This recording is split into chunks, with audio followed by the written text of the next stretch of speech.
Sejam muito bem-vindos a mais um episódio do Media Power, o podcast onde conversamos sobre inovação, transformação e as histórias que realmente fazem diferença no mundo. Eu sou Luiz Fernando Justus e tenho o prazer de conduzir essa conversa com vocês.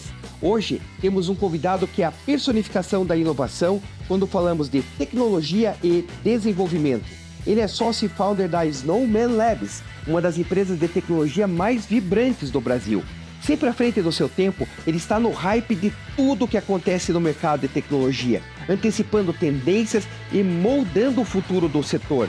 É uma honra receber aqui Danilo Brizola, um profissional que não apenas entende inovação, mas vive e respira tecnologia em todos os aspectos do seu trabalho. Seja bem-vindo, Danilo! Que bom tê-lo de novo aqui. Prazer é meu. Cara, hoje vamos estraçalhar isso aí, né? Vamos falar um monte sobre tecnologia, que aquela vez que nós conversamos, a gente estava falando sobre um evento, ficou uma coisa assim, que para o público em geral talvez não entenda, mas hoje a gente vai fazer um podcast muito top, hein? Bom demais. Hoje a gente vai falar sobre inteligência artificial, que eu acho que é o tema do momento, todo mundo falando na área de tecnologia sobre esse tema. A gente vai trazer de uma forma muito mais aberta e de uma forma muito mais direcionada aqui também para o público aí sobre esse tema, que é um tema super relevante, né? Tá mudando tudo. Sim, mudando e acelerando, né? Mudanças numa velocidade impressionante. Mas eu quero fazer uma retrospectiva para chegar nisso aí. Legal. Poxa, você é um cara de tecnologia, talvez dentro do meu universo de conhecimento, meu top referência aí sobre tecnologia. E quando eu te conheci, você entrou no mercado surfando a onda dos apps, né? A Snow começou sendo uma desenvolvedora especialista em aplicativos. Exatamente. Né? Como que foi esse início? 2012? 2012, exatamente. Na realidade, indo um pouquinho mais atrás, 2011, 2010, 2011... já existiam os aplicativos, App Store começou em 2008, Google Play começou ali em 2010, 2011, então já existia, mas ainda era um mercado que estava sendo consolidado, não era o que é hoje, milhões de aplicativos nas lojas, tanto da Apple quanto do Google, e era um mercado ainda a ser explorado. E lá naquela época, a gente montou uma escola. Então, montamos uma escola com o objetivo do quê? Esse mercado está crescendo rápido, o mercado de aplicativos, apesar de ter sido o início ali, 2010, 2011, ele estava crescendo rápido e já tinham várias tecnologias para você desenvolver aplicativos, algumas tecnologias novas, onde você poderia desenvolver o aplicativo para o iOS, para o Android, de uma forma só, né? Até tentando trazer aqui para quem não é dessa área, né? Quando você vai desenvolver um aplicativo, geralmente você desenvolve ele para o Android, que é o sistema operacional do Google e tudo mais. Na realidade é um sistema operacional aberto, mas o Google é que detém ali, ele que começou, digamos, comprou o projeto e ele que mantém o projeto do Android. E você tem que desenvolver pro iOS, que é o sistema operacional da Apple, que daí é um sistema operacional fechado da Apple mesmo. Então você tem que desenvolver... O Android ele é do Google, mas ele é a base, o aplicativo base de boa parte dos celulares que não são da Apple, né? Exatamente.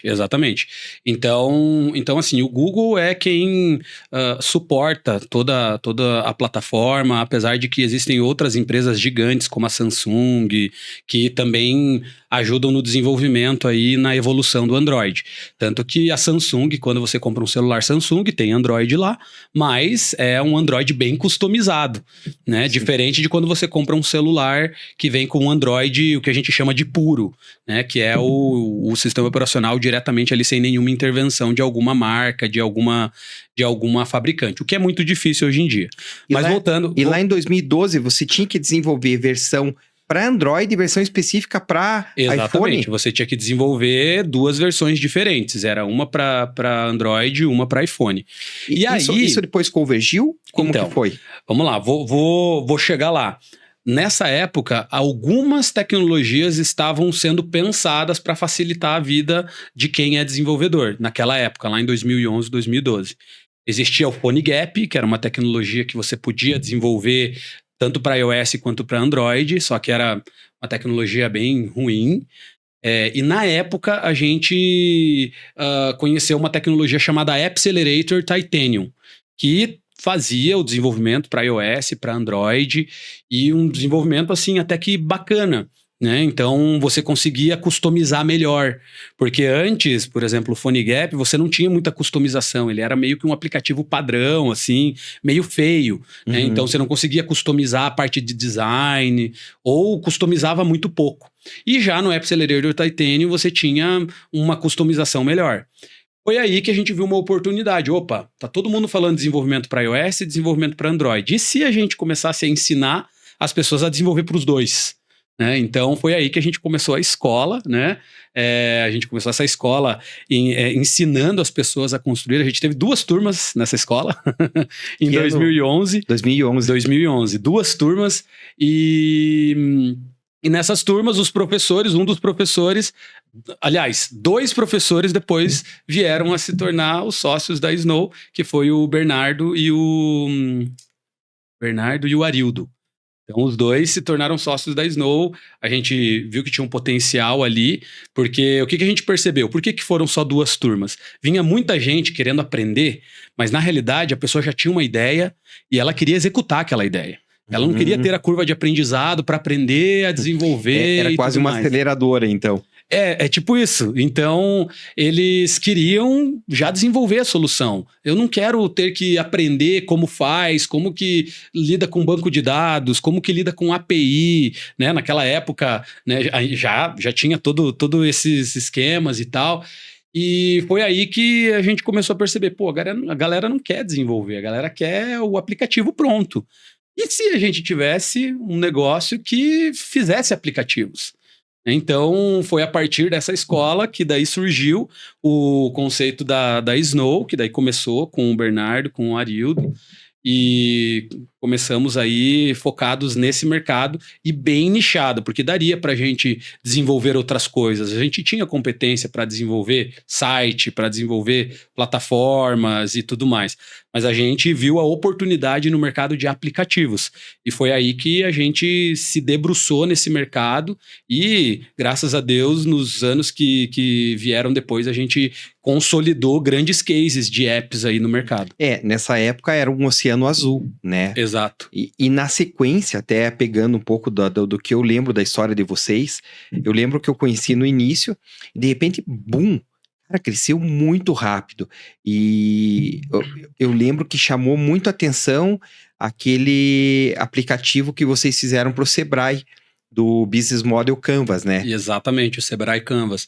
O Sebrae Canvas foi um grande case e, assim, eu falo com muita alegria e com muito saudosismo positivo, né, de toda a parceria que a gente teve com o Sebrae. O Sebrae, ele foi, eu sempre falo, né, muitos empreendedores falam, pô, cara, mas tenho dificuldade de começar minha empresa e tal. E eu sempre pergunto, cara, você já procurou o Sebrae? Você já foi atrás do Sebrae? Eu comecei minha empresa fazendo... Eu acho que fui a primeira turma do Empretec. Do Empretec aqui, do Sebrae Paraná. Que legal. Projeto piloto do Sebrae. Ou se não era Empretec, era outro nome, porque isso deve ter sido 99. Eu tenho uma apostilinha, assim. Que como legal. Montar uma agência de propaganda do Sebrae. Muito bom. Então, o Sebrae, assim, nos ajudou em vários aspectos. Ele nos ajudou na questão do negócio. Então, a gente ia estruturar o negócio, a gente pegou várias consultorias com o Sebrae, e o Sebrae foi a primeira empresa de grande porte, assim, a confiar no nosso trabalho. Então, eu lembro que a gente tinha um desafio, ia ter o Sebrae Paraná, naquela época, ia organizar a Feira do Empreendedor, que é um dos maiores eventos, é o maior evento que o Sebrae Paraná organiza aqui. E essa feira ia ser super relevante por uma série de coisas. O espaço de startup do Sebrae estava começando, né? Então a gente até se conectou com o Sebrae por conta do ecossistema de startup. A gente lá em 2012, comecinho de 2013, a gente se interessou demais por esse tema de startup, começamos a se envolver com o ecossistema, a ajudar, a organizar evento aqui dentro do ecossistema de Curitiba. Foi aí que a gente conheceu um monte de gente aí nessa época. É que literalmente, nessa corrida pro ouro das startups, vocês vendiam pai e picareta, né? Exatamente. A gente vendia o que as startups precisam, né? Que precisavam naquela época, precisavam muito, que era desenvolvimento de software. Porque uma startup, a base dela, para ela poder escalar, tem que ser tecnologia, né? Então, nisso, a gente teve uma proximidade muito boa com o Sebrae, muito boa com o time de inovação do Sebrae. Tenho grandes amigos lá no Sebrae até hoje, por conta desse envolvimento que a gente teve lá em 2013. E por conta de um evento que a gente tinha organizado, o Circuito Startup aqui em Curitiba, lá em 2013, ou final de 2012, agora eu não vou me lembrar, o Sebrae chamou a gente para uma conversa sobre inovação, né? Então, eu lembro até hoje, o responsável, o gerente de inovação do Sebrae Paraná chamou a gente para conversar e falou, olha, a gente quer... a gente tem esse evento do ano que vem, que é o Sebrae, o Feira do Empreendedor, e a gente gostaria de trazer algo inovador e tal... E como a gente estava muito respirando startups e tudo mais, algo que a gente ouvia muito falar era modelo de negócio. Como fazer o teu modelo de negócio. O Steve Blank, né, que falava, né, de fazer customer development, né, desenvolvimento de cliente, estava super em alta. Os autores do Business Model Canvas também estavam super em alta. E aí a gente deu um insight, cara, e se tivesse um canvas digital, porque hoje todo mundo precisa, né, de uma folha, sei lá, A1, A2 ali, ficar colocando post-it. Aí, se tivesse algo digital que as pessoas pudessem fazer os canvas deles ali e tal, cara, foi uma mesa de reunião, assim, a gente conversando, brainstorming ali. Eu fiz muito canvas no guardanapo, lá no Luca Café. Cara, era meu point de reunião pra gente discutir ideias, e a gente pegava o guardanapo, montava a estruturinha do canvas ali e ficava rabiscandinho naquele guardanapo ali. Então, e aí foi muito legal essa reunião, porque eu lembro, né, o gerente de inovação do Sebrae, o Rainer, ele falou, cara, e se a gente, colocasse isso daí online, se a gente colocasse isso de forma digital, né, o Rainer sempre foi uma pessoa muito à frente, assim, né, tinha um pensamento de inovação muito bacana. Ele falou, cara, legal, pô, super dá pra fazer. Eles, pô, vocês conhecem alguém que poderia ajudar a gente a fazer? Pô, cara, não sei se vocês sabiam, mas a gente desenvolve software, né? A gente tem uma empresa e tal, porque até então eles não sabiam o que a gente fazia, porque a gente organizava evento de startup, a gente estava organizando ali no ecossistema e tal. Então foi bem orgânico, assim, né? Que começou com um relacionamento. E a gente falou, olha, a gente faz. Eles, cara, sério? Pô, então vamos tentar construir e tal. E aí, na Feira do Empreendedor de 2013, a gente lançou uma versão. Cara, isso daí rodou o Brasil, foi pro Tecmundo, foi pros reviews lá dos principais sites de tecnologia, principalmente como a gente lançou pro iPad, né? Então, tivemos cobertura do Gizmodo, que é um site bem conhecido, do Mac Magazine. E a gente, pra época, o aplicativo realmente estava muito à frente, assim, em termos de experiência do usuário, usabilidade. Pô, a gente tá falando 2013, né? Não, era redondinho, eu usei muito, eu sempre usei tablet, eu gosto muito de tablet. E eu usei muito, foi, tipo, era uma coisa, e era free, e era legal, exato, era bem feito.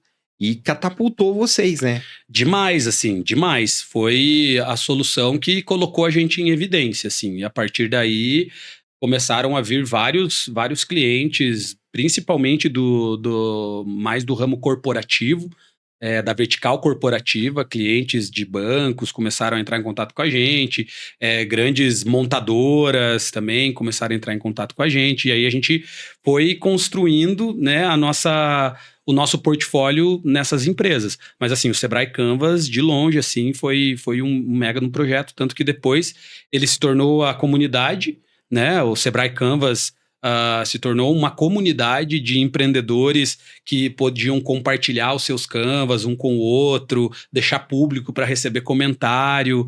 Foi uma das plataformas que daí o Sebrae Nacional, não só o Sebrae do Paraná, o Sebrae Nacional, assim, viu, começou a apoiar. Encampou mais de 500 mil de usuários ativos, assim, cresceu um monte. Hoje, o Sebrae do Paraná, que absorveu, né, toda a parte do desenvolvimento, não somos mais nós que desenvolvemos, é desenvolvimento interno lá e ainda continua. A comunidade do Sebrae lá deve ter ainda alguma ponta de código nossa ainda. Que legal. É muito legal deixar a tua assinatura em projetos como esse, né, que se tornam relevante. Mas agora eu vou dar uma... E projeto que também, só voltando, que daí eu acho que tem tudo a ver com a essência da Snow, um projeto que gera impacto, que entrega valor de fato. Sim, né? Entrega valor para o empreendedor, facilidade para o empreendedor, que isso tudo tem a ver com o nosso DNA, com a nossa visão, com os nossos princípios, com a missão da Snow, que é realmente impactar vidas através de soluções digitais. Então, é muito bacana. E aí, né, de lá em diante, né, de 2013 em diante, aí a gente começou a, realmente, como você bem falou, né, várias outras empresas começaram a entrar em contato, construímos bons cases aí ao longo desses anos. Eu vou dar uma aceleradinha e eu quero chegar num assunto, mas antes de chegar num assunto, tem um ponto que eu sempre quis te perguntar.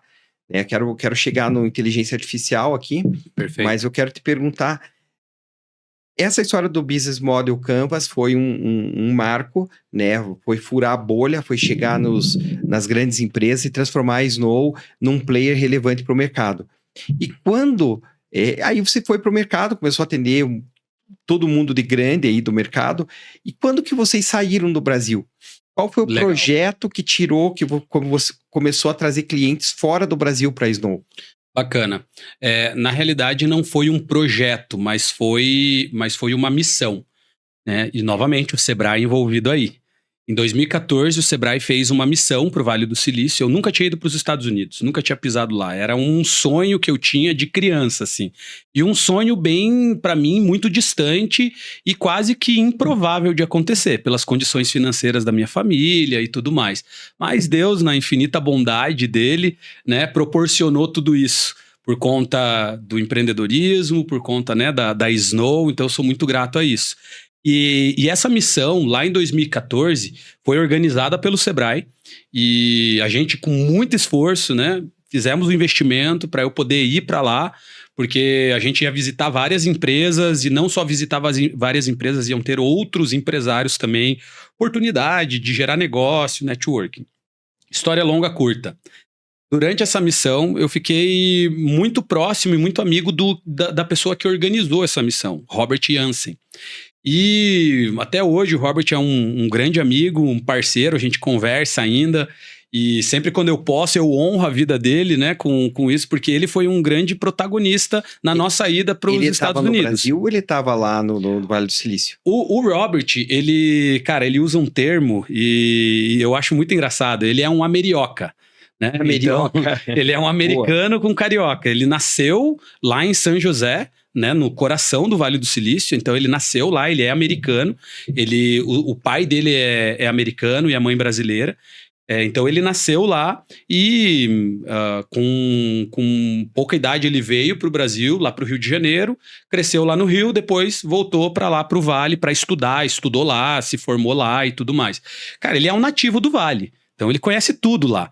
Ele, inclusive, hoje ainda faz missões lá pro Vale. Assim, super recomendo ir numa missão com ele. Como eu falei, eu sou o testemunho vivo, né? Que graças a ele, graças aos contatos dele, a gente teve o nosso primeiro cliente lá dos Estados Unidos.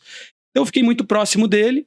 Surgiu uma oportunidade lá de um cliente americano. Era um brasileiro, mas que já mora nos Estados Unidos há muitos anos e que queria... terceirizar o desenvolvimento de software, porque ele estava na época com uns 40 desenvolvedores lá nos Estados Unidos, ele queria terceirizar para dar uma barateada nos custos com o Brasil. E nós fomos uma das empresas que, graças ao Robert, entrou no list ali, né, para ser avaliada por essa empresa. E, graças a Deus, e também, né, a competência do nosso time, dos cases que a gente tinha, a gente foi o escolhido. E aí foi o nosso primeiro contrato lá nos Estados Unidos. Isso pra gente, assim, cara, foi muito bom. Deu pra gente um um fôlego para a gente começar a investir mais lá nos Estados Unidos. Então, a gente começou a ir mais frequentemente para lá, 2015, 2016, até a gente passar no processo de uma aceleradora de uma universidade norte-americana para a gente ter um processo de aceleração, né, que a universidade lá fazia. É um processo que eles chamam de... Não é bem uma aceleração igual a gente conhece, né, aceleração de startup e tal, é um pouco diferente. Eles chamam de soft landing. Então é você ir lá para os Estados Unidos e eles te ajudam a você ter uma aterrissagem tranquila, né, no mercado americano. Legal. Cara, assim, eles são demais, assim, eles ajudavam com o escritório, a gente tinha um FII minúsculo lá, né, dado tudo que a gente recebia deles, né, então era $400 por mês, né, de FII, de ajuda de custo, praticamente, para eles rodarem a estrutura. Mas, cara, a gente tinha uma sala própria, uma sala que daria para colocar facilmente umas 8 pessoas, toda a estrutura da universidade que a gente podia usar. A gente tinha estrutura, toda a parte de research da universidade. Então, eu preciso de leads da área tal, que sejam assim. Cara, eles passavam pra gente. Assim, fantástico o programa. E isso nos ajudou demais a estabelecer raízes lá nos Estados Unidos. Até foi por conta disso que eu me mudei, morei lá um tempo, fiquei quase 2 anos lá nos Estados Unidos. Então, foi muito bacana. E hoje a gente continua ainda com uma operação lá, continuamos com clientes lá, né? E tudo isso graças a uma missão, né, a um contato, a uma pessoa, né? Então, por isso, pessoal, não achem que as coisas elas têm que acontecer tudo com uau, não, tem que ser uma coisa gigante. Cara, não, começa com um contato, começa com uma conversa intencional, começa com uma movimentação, né? Então foi isso. Eu vou fazer uma analogia que você conhece disso melhor do que eu. Eu sempre imagino, quando você monta a empresa, você está na beira do mar, e aí você olha, você tem a primeira onda, você tem a segunda onda, você vai furando ondas até você chegar num espaço onde você surfa, né? Isso você entende bem, né? Tá certo, isso aí, falou certinho. Às vezes as pessoas não entendem que você tem essas ondas para ultrapassar, né? Exato. Montar a empresa, até teve um o pré com a escola, o entendimento do mercado, montar a empresa, montar os eventos como estratégia de atrair e se relacionar com o mercado, daí chegar dentro de um Sebrae, ser contratado, depois disso participar da missão, ganhar um cliente fora, para chegar no ponto que hoje a Snow está, que é um player de mercado, com clientes grandes, com cases sensacionais, né? E aí vamos chegar no ponto que eu gostaria de chegar, que poxa, estamos num ponto de inflexão, né? Como você falou anteriormente, poxa, você tinha lá Android e Apple, hoje você tem inteligência artificial. E todo mundo fala que isso vai mudar o mercado de forma sobrenatural. A questão no mercado de tecnologia, a inteligência artificial, ela acelera muito o processo, né? Bastante. E hoje, você tendo conhecimento, um know-how grande do mercado, vira uma super ferramenta. Como que vocês estão enxergando isso dentro da Snow hoje? Não, legal. Isso é uma excelente pergunta e, assim, isso impacta tanto que até o nosso posicionamento como uma empresa de desenvolvimento de software muda completamente. Então, primeira coisa, né, para todo mundo que está nos ouvindo, não quero ser o cavaleiro do apocalipse aqui, né, trazendo, isso daqui vai... Mas assim, a gente precisa analisar os fatos, analisar os movimentos e buscar ter discernimento. Óbvio que a gente não tem uma bola de cristal para saber para onde que as coisas estão indo, a gente tem uma noção, né? E assim, no nosso mercado, ele já está sendo amplamente impactado porque a IA, ela traz uma vantagem de você conseguir executar mais coisas com menos, de você conseguir testar mais coisas em um curto espaço de tempo, experimentar mais coisas. Então, assim, ela traz um diferencial gigantesco. Então, Tem um livro que é bem interessante chamado Pergunte ao Seu Desenvolvedor, né? Ele foi escrito pelo Jeff Lawson. Jeff Lawson é CEO de uma empresa gigante lá do Vale do Silício e ele foi uma pessoa da área técnica, né? Então ele foi um desenvolvedor, ele foi um engenheiro de software por muito tempo. E ele traz qual que é a essência do desenvolvedor. E essa essência do desenvolvedor, ao longo do tempo, ao longo dos últimos anos, meio que ela quase que se perdeu. Que a essência do desenvolvedor, ele é o quê? Cara, o desenvolvedor resolve problema. O engenheiro de software, ele resolve um problema. Ele pensa em como ser mais eficiente para resolver um problema, para trazer uma solução. Então, esse é o desenvolvedor. E tanto que na base do livro dele, ele fala, cara, se você tem alguma dificuldade no negócio, pergunta para o desenvolvedor. Às vezes essa distância entre área de negócio e time de desenvolvimento acaba afastando as pessoas e não tem essa sinergia, porque na essência o desenvolvedor ele resolve problema e resolve muito bem. Porém, nos últimos anos a gente tem tido pessoas que viram uma oportunidade no mercado de tecnologia, porque é um dos mercados que os salários são os mais altos. A gente viu aí pandemia, durante a pandemia 2021, o desenvolvedor era um negócio assim, que o mercado estava lutando a tapa pelos desenvolvedores. Sim. Lutando a tapa. E aí salário... Literalmente, boa parte dos desenvolvedores que moram no Brasil estão trabalhando para a gringa, né? Então, existem o desenvolvedor mesmo, o cara que realmente entende das coisas, realmente está com oportunidades lá fora, trabalhando lá fora, mas surgiu uma leva de profissionais que são profissionais que entendem de mexer no computador, de frameworks de tecnologia, de frameworks de programação. Não tem uma base muito sólida, né, mas entendem dos frameworks e tudo mais e tal. E aí, cara, o mercado inflou de um jeito, sabe, que chegou num determinado momento e ficou insustentável, né? E aí o mercado foi se corrigindo. Foi se corrigindo. Em 2022 começaram os layoffs, começaram, enfim, uma série de movimentos do mercado para dar uma equilibrada nisso daí.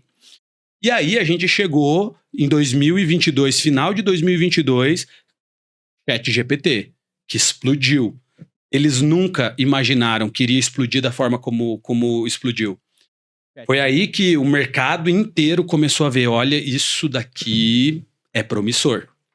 2023 foi um ano de várias descobertas, várias ferramentas sendo lançadas, várias áreas ali já mudando totalmente a sua forma de trabalhar. Pô, o próprio marketing mudou totalmente. Totalmente. A parte do copy, a parte, enfim, de geração de conteúdo mudou totalmente com a vinda da inteligência artificial generativa.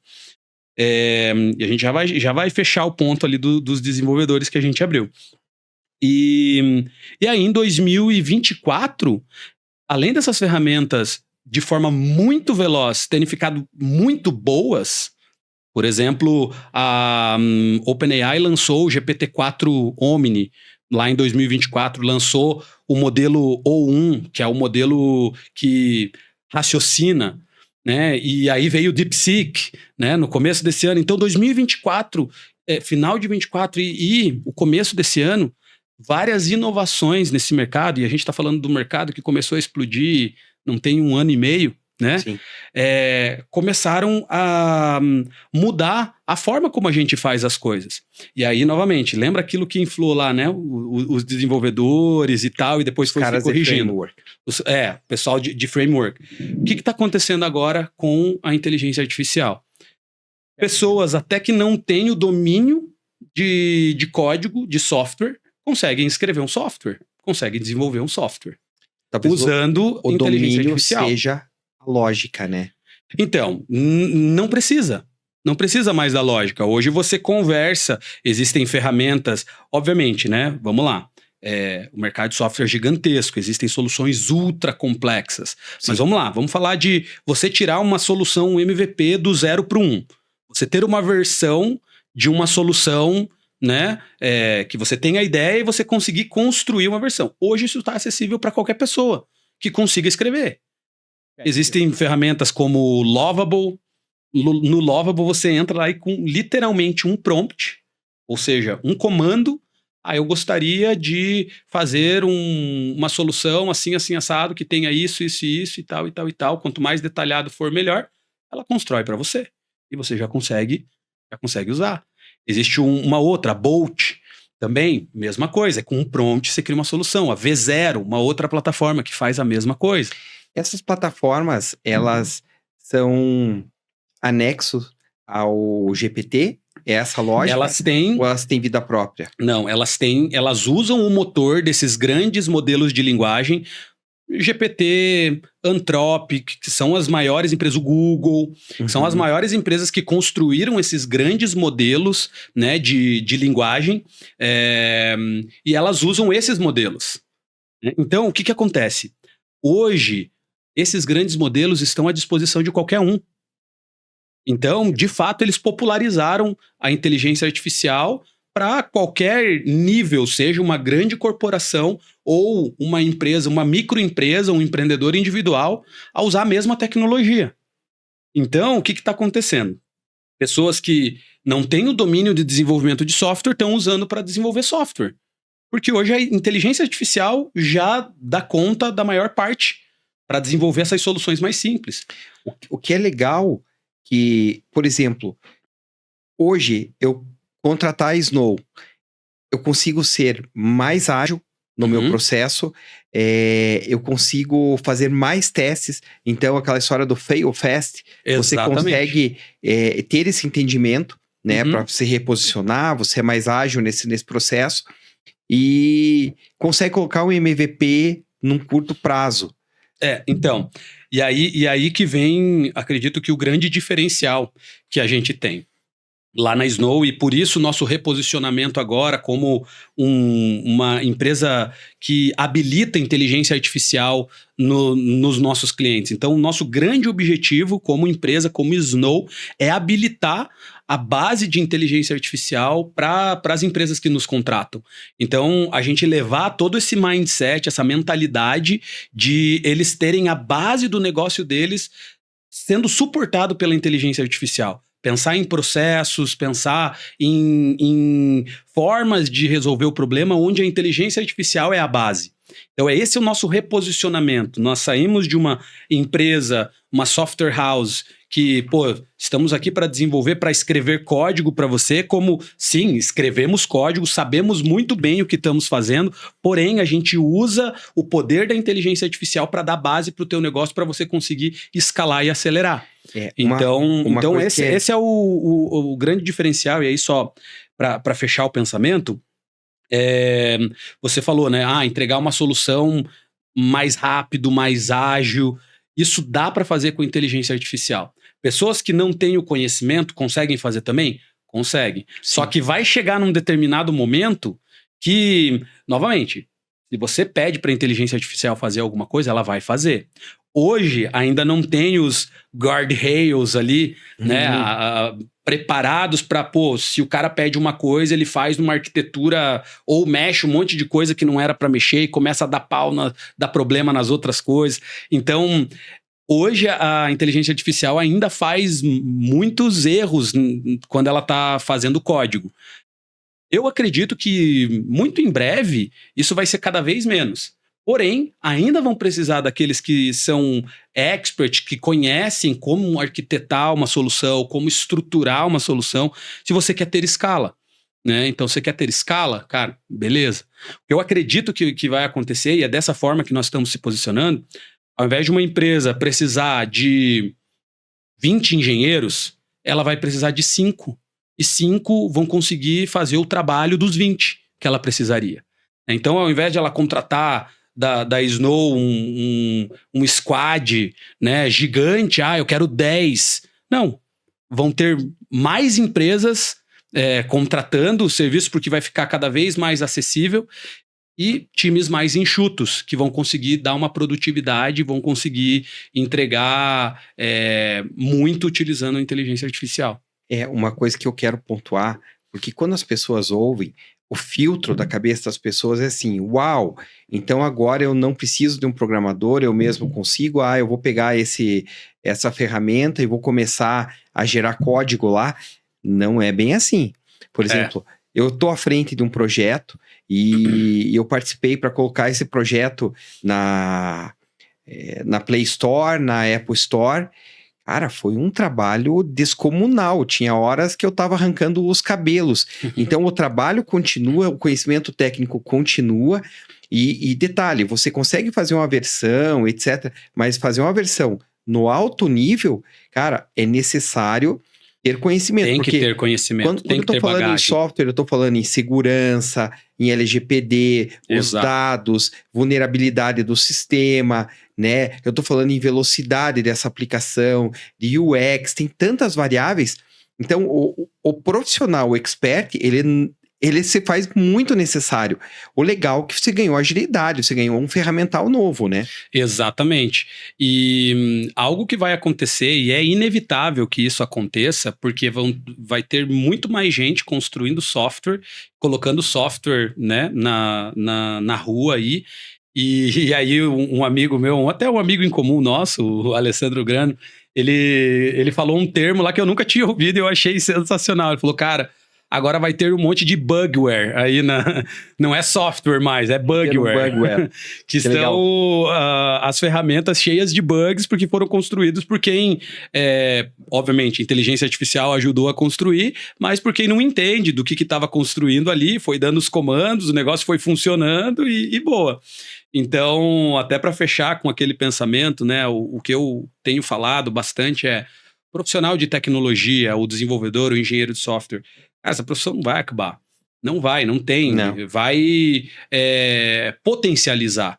Porém, precisa aprofundar. A pessoa precisa estar com aquela sede do lifelong learning, né? Então, a vida inteira você vai estar aprendendo. Então, você vai ter que aprender, vai ter que utilizar essas ferramentas. Tem muitas pessoas, até da minha rede de relacionamento, desenvolvedores que estão um pouco em negação, assim, sabe? Meio céticos. Não, você viu lá que o Devin, que é uma inteligência artificial, que você coloca ele no teu repositório lá de programação e ele sai, você vai dando os comandos para ele lá, você convida ele como um membro no Slack, como se fosse uma pessoa, cara, você vai conversando com ele, vai pedindo para ele fazer as coisas, ele vai mexendo no teu código, né? Uau! E aí ele fez lá gerou uns bugs aí, fez umas coisas meio erradas. Só que assim, pensa que a gente tá vendo a pior versão dessa tecnologia. E ele foi lançado há 6 meses. Sim. Então, assim, imagina isso daqui 2 anos. Eu vou fazer o seguinte... Você tem um horário, eu tô controlando aqui teu horário. Boa. Ele chegou aqui, ele tinha uma reunião, ele me deu 40 minutos para conversar. Então vamos fazer uma proposição. Tem uma galera que vai assistir isso aqui. Com certeza. Poxa, comenta aí o que vocês querem que a gente converse na próxima e você já tá convidado pra gente dar sequência nisso, porque esse é um papo pra gente ter vários desses aí durante esse ano e coloca aqui, comente, olha, quero saber sobre isso, eu tenho curiosidade sobre isso e a gente vai poder, numa sequência, num próximo, nós conversamos e a gente pega esses comentários e transforma em conteúdo. Perfeito. Obrigado por quem ficou até agora conosco aqui, siga, curta, compartilhe e... se inscreva lá no Media Power. Valeu, pessoal. Até mais. Obrigado, Luiz, pelo convite. E como você mesmo falou... Da próxima vez vem mais tempo. Vamos vir com mais tempo e vamos falar dos temas que é de interesse da galera que acompanha aqui os vídeos, né? Então, nada melhor do que falar de inteligência artificial alinhado com os temas de interesse do pessoal aí. Vai ser bom demais. Obrigado, irmão. Valeu. Até mais.